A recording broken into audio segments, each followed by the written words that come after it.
গণভোটের প্রশ্ন নিয়ে বিভ্রান্তি তৈরি করার কোনো সুযোগ নেই। আচ্ছা। বরং গণভোটের প্রশ্ন না পড়ে তারা ভোট দিয়েছেন যদি বলতে চান, সেটা তাদের দুর্বলতা।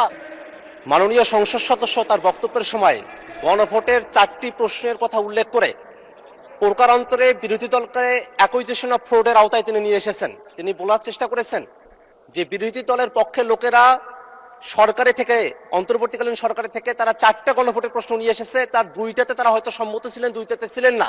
এই ধরনের বক্তব্য তিনি দেওয়ার চেষ্টা করেছেন। একই ধরনের কথা বিএনপির অনেক সংসদ সদস্যরাই আগে বলেছেন। কিন্তু একটা বিষয় মনে রাখা প্রয়োজন, মাননীয় স্পিকার, শহীদ প্রেসিডেন্ট জিয়াউর রহমান তিনি যখন গণভোটের আয়োজন করেন, তার যে দফাগুলো ছিল সেখানে কিন্তু 19টি দফা ছিল, মাননীয় স্পিকার। আর বেগম খালেদা জিয়া যখন সংবিধানের ব্যাপারে একটা গণভোট করেন, তখন সংবিধানের 16টা পয়েন্টে কিন্তু গণভোট হয়েছিল, মাননীয় স্পিকার। যদি সে সময়গুলোতে 19টা পয়েন্টে আর 16টা পয়েন্টে যদি প্রশ্ন একটাই, কিন্তু পয়েন্ট তো এতগুলা, তখনও তো এই প্রশ্নটা আসতে পারতো যে শহীদ জিয়াউর রহমানের 7টা মানি, বাকি 12টা মানি না, খালেদা জিয়ার এতটা মানি না। এই প্রশ্নগুলো তো তখন করা হয় নাই, মোটের উপরে সেই জিনিসটা করা হয়েছিল।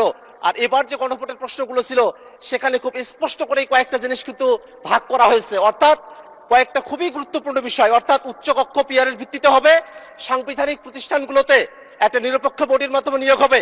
এই বিষয়গুলোতে ক্লিয়ার কাট ডিসিশন দেওয়া ছিল, জনগণ যা ডিসিশন দিয়েছে সে অনুযায়ী সেগুলোকে হতে হবে। 30টা বিষয় ছিল, যে বিষয়গুলোতে একমত হয়েছিলাম। এর বাইরেও কিছু বিষয় ছিল, যে বিষয়গুলো যে দল যেভাবে তাদের ম্যান্ডেট পাবে সেভাবে তারা করবে, সেই সুযোগও সেই গণভোটের মধ্যে রাখা ছিল।